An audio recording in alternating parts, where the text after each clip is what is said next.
Boy, the Battle of the Blues rarely disappoints. I mean, last year was a little disappointing for a couple of games, but usually there are close games, but you absolutely love it when there's a buzzer beater. This building, the Dean E. Smith Center, has seen it share buzzer beaters in this game, but I'm sure this is one of the latest in this that's going to go towards the top of the list because Seth Trimble getting the game-winning shot in his senior year. Yeah, I mean, I feel blessed, right?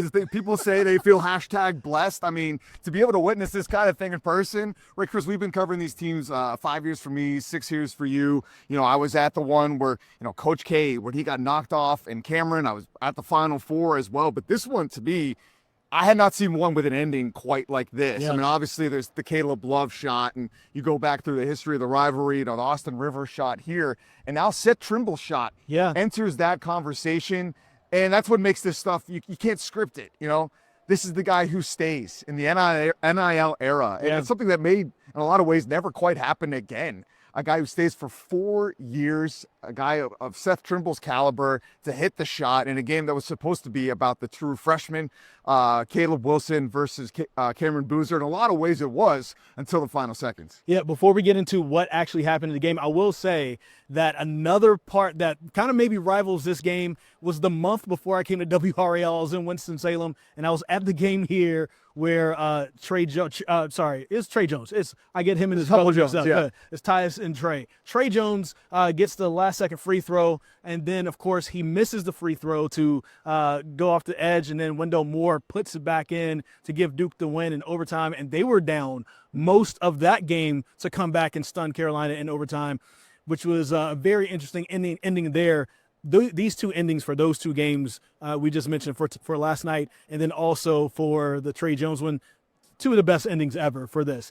This was a very interesting game for me, though, just watching it, because Duke had control most of this game, having the lead for literally 30 minutes and 39 seconds. But just like in the game that they lost versus Texas Tech, they had this double-digit lead that they just couldn't keep up. And then Carolina keeps creeping back. Duke has only lost 2 games this year by a total of 4 points. They're 5 points away from being undefeated this year, but they've lost now the same way for the second time. And now you have to wonder if this is going to start to become a trend for the Blue Devils when they lose games. Look, you go back to the Final Four last year versus Houston, it was kind of a slow and painful death. And it was the same thing in the Texas Tech game. This one wasn't really that. I mean, the game didn't get tied until 128. It seemed UNC kept getting it within 6. Yeah. They kind of couldn't, to Duke's credit, they kept keeping it at 6. And it just seemed like UNC was never going to break through. And it took a 3 by Derek Dixon and another 3 by Henry Vasar to tie the game with 128 to go. So I guess you just got to give credit where credit is due. UNC hit the clutch shots in this game. Absolutely. And Duke has a chance to answer. They get it to Cameron Boozer, who was an absolute physical force in the second half. The first half, UNC really slowed him down, right? He gets the 2 fouls.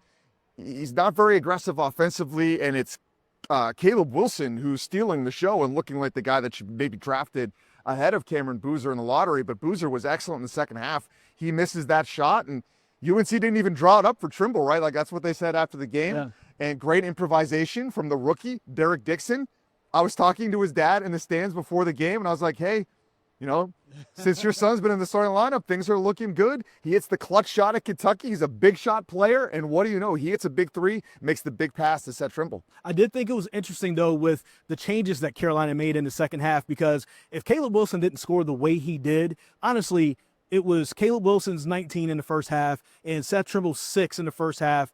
That was pretty much all of Carolina's points besides 2 3-pointers, one by Jonathan Powell, and then another one, I can't remember who hit the other one, but really just 6 other points from 2 other players. Vasar was a donut in the first half, and then also Stevenson was a donut in the first half. Not a lot of contributions from other players. It felt like Carolina's only offense was, hey, get it to Caleb Wilson and clear out in the first half. That was all they really had. Second half, you started getting those contributions, and that's what helped to get them to their comeback. And Caleb Wilson, not really a part of the offense that much in the second half, but he didn't need to be because he did so much damage in the first half that you had to pay him extra special attention, and then everybody else found open looks. But a big part of this game that was a big part of maybe why Duke lost this game was the foul trouble. I mean, Patrick Ngangba didn't play much in the second half, picked up a quick fourth foul when the second half began, came in, wasn't in for very long until when he picked up his fifth, and he was gone with about 8 or 9 minutes left in this game. He's their starting center for a reason, and Duke really couldn't run a lot of the offense that they wanted to run. Malik Brown is great, but he also is not much of a scoring threat when he's on the floor. Gangba is more of a scoring threat for Duke, and you saw things get a little bit tight. They start losing a little bit more rebounds. That rebounding margin was very wide in that first half, got a little bit closer in the second half, and Carolina was able to call back. And Shire kind of politely called out the officiating after the game in a way to not get himself fined. Carolina is going to be the team that gets fined for the court storm. We're going to dig deeper into that in a second. And the way Shire said it, we're reacting like minutes after the game here. He said there was only one foul called on UNC, I believe, in the second half. He said that's hard to believe. Hearing that is hard to believe, but you got to think that's why it's home court advantage, right? In my 5 seasons now covering UNC, I think this was the best atmosphere I've ever seen here. Is that a little bit recency bias? It might be. Like, I was here in Coach K's final game here. Like, you think that would have been the best atmosphere, but it was truly electric in this building. You know, there was a little like light strands everybody had on their wrists, just adding to it, and the fans just nonstop throughout the game. You think that probably had an impact on the officiating. And so Shire had a right to maybe question that, but I got to give a lot of credit to UNC. You talked about Caleb Wilson kind of willing them back in it at the beginning, because to me, like, I thought going into this game, UNC could play a great game and still lose by 10. For sure. And for most of this game, it was playing out that way. Felt like it was going to be that, yeah. UNC was not generating a consistent good look. They were playing with some of the best energy and effort and defensive intensity I've seen all season. They just weren't generating consistent good looks. But they apparently got enough of them, including the Seth Trimble shot at the end. So to go back to the free throw thing, Carolina made more free throws than Duke attempted. They were 11 of 14. Duke was 5 of 6. And, I mean, let's keep it real. I mean, since the Coach K days, Duke is known for getting to the free throw line. So it did feel like there was somewhat of a discrepancy. I will say this, no matter which way you look at it, there was a play right here on this side. It was in the second half. I want to say it was Derek Dixon puts a shoulder into Cameron Boozer, and there's no call. Dixon ends up making the layup, but I was upstairs like, that's a call. That's a foul on somebody. It's either Boozer for a blocking or it's Dixon for an offensive foul. Something has to be called. Like, there's clear contact right there. It just never felt like the officiating had a flow to the game. But either way, Duke is not going to use that as an excuse. The players didn't want to use as an excuse at the end of the game. They said, hey, Carolina was better than us in the second half, and we're going to use that to fuel us for our games coming forward. One thing I thought that was also just kind of very interesting after the game was where we interview the players. There's some fans that also can come by that tunnel to leave the Smith Center, so they can look past this black curtain that's there and see us interviewing Cam Boozer. And there were fans doing, like, basically jeering at Boozer while he was doing post-game interviews with us. And you got to wonder what the response is going to be for Duke when they face Carolina next month for round 2. And it just, you got to know competitors are going to come back and have that fire. They're going to use something to get behind them and put that battery in their back. You kind of wonder if that moment back there and then what happened with the court storming will end up being that. Well, Luke, if you want to follow me for a second, because we're right next to where I was during the court storm, and this whole court is filled with fans, right? There's actually 0.4 seconds still left on the clock. Cameron Boozer is standing right here up against this wall, all 6'10" of them, looking over the crowd, right? So you talk about him soaking in that moment with the fans. He's soaking in, or with the fans yelling at him as they walk by. He's soaking in that moment with all these fans on the court here as well. And, UNC had the motivational edge going into this one, right? They lost all 3 games last season. Yeah. Now, most of those guys weren't on this team. But, yeah, absolutely. Definitely something to motivate Duke going forward. And this game was here, right? It's in Chapel Hill. I think I probably owe UNC fans an apology for how hard I was on the Tar Heels and on Hubert Davis specifically after the California road trip. But I think there was a right to be, right? Yeah. Like, they laid an egg twice. When they lost to Stanford, it's one thing to be basically dominated by Cal and have virtually no defensive intensity until the end of the game. is completely unacceptable. And I think most UNC fans agree with me. But I will call it like it is and give Hubert Davis and this team a lot of credit for the response since. They've won, 5 in a row since that Cal loss. Mm-hmm. Now, some of those games it's Notre Dame, it's Syracuse. Like, Yeah. It's not exactly like top of the ACC kind of teams. Well, this is one of the best teams in the entire country. One of the reasons I'm so hard on this Carolina team is because I think it's the most talented one Hubert Davis has had.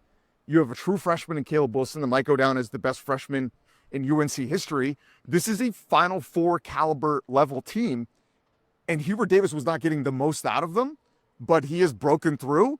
And I think that's a credit to Hubert. I think that's a credit to the players. It's clearly a credit to Caleb Wilson and his leadership, because you talked about it. He willed them back into the game in the first half. And again, I think we got to get into Seth Trimble a little bit too, like his leadership hitting the big shot. Well, before we do that, just a quick question. If this wasn't Duke, though, do they come back in this game? So, like, they showed what they can do versus their rival, but if this is any other big-time team, Arizona, Michigan, any other team like that, that's, ranked highly like that, are they able to come back? And is it just because it's Duke? But yes, we have to talk about Seth Trimble because he is the hero for the Tar Heels. He's the villain for the Blue Devils. And you know that everybody's going to be hanging out over at Ben & Jerry's on Franklin Street. He owns it. And it's just going to be a great place. But what a story for him, because this guy didn't know his role on the team 2 years ago, goes in the transfer portal, has to get talked out of it, returns back to the school, and is finally able to have his moment, scary moment in December where he broke his arm in a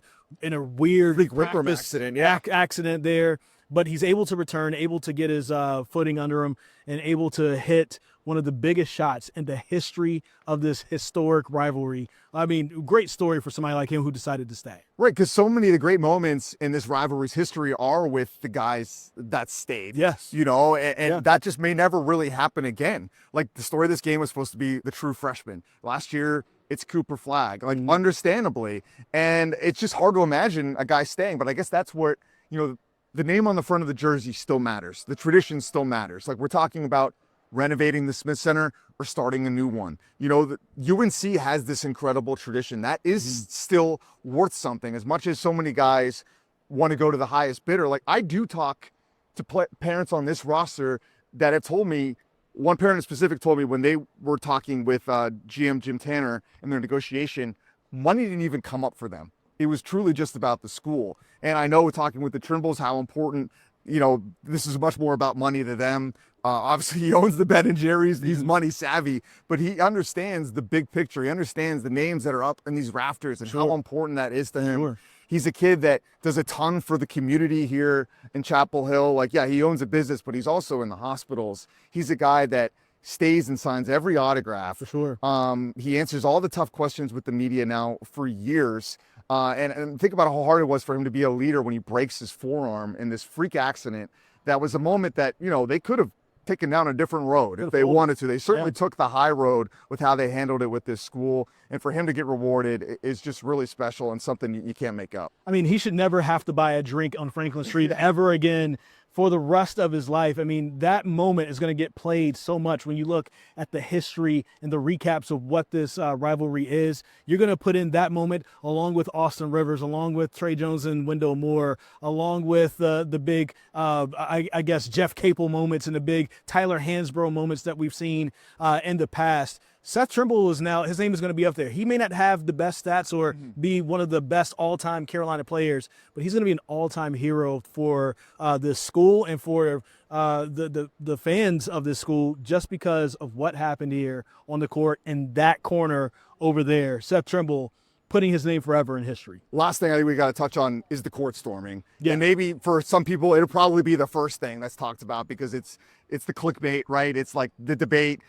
Should we court storm? Should we not? And this really got reinvigorated when Kyle Filipowski at Wake Forest a couple years ago, that image of him in the middle of the court. Yeah. He gets brushed by all these fans rushing. His knee kind of his buckles. ankle. Yeah, his ankle, his yeah. knee. It looked like it could have been serious. It ended up not being so. But John Shire was very adamant in that moment that something needed to be done. Something has been done. Like, the ACC has tried to curb this response, but it's college athletics. You've got, you know what I mean? Like, it's woven into the fabric of the sport. So it's hard to get rid of. But when you've got John Shire saying that he had a staff member get punched in the face. You said you saw his wife crying. Yeah. And I know I was out there with my camera trying to like get footage on my shoulder. I keep getting bumped and hit. It's falling off. I try to take out my phone. Eventually, like you kind of go into safety mode. Yeah. And so, it can be scary, even more so in football.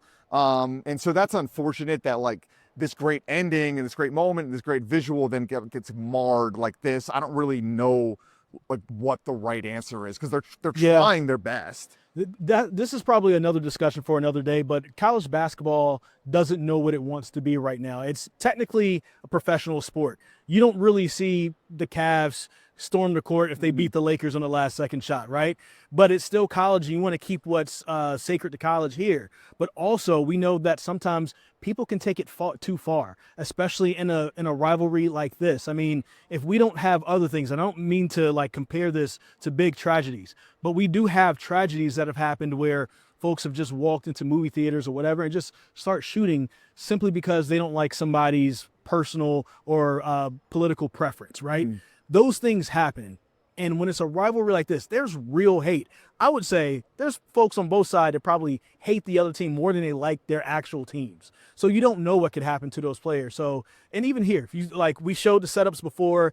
If Luke, we just kind of go over right here. If you just look over to the side right there where the seats come down, you can literally just walk out of your seat and come on the court. Yeah. And the student section is right behind the camera as well. And actually the students were even a row closer today. Like normally the cheerleaders are kind of have the front row. And I noticed the cheerleaders weren't there probably because they made extra room for students. So, I mean, they've beefed up security. Bubba Cunningham, which is something I had not seen before, did a press conference and basically just apologized from what I saw. I need to go back through it. So, it's a tricky one. It's hard to find the right answer because you want to, like you said, this is now becoming a professional sport, but you want to preserve what's left of it. And I'll give you the final word here. It's, something that's a debate that's certainly going to rage on. Probably something that we can talk about for another day, but we'll have to see what ends up happening here. But ultimately, the Battle of the Blues is amazing. You're going to have controversy. You have a last-second shot. It's what we all pretty much want. And that's just part one. Part two coming next month. For Pat Welter, I'm Chris Lee. Thank you guys for watching.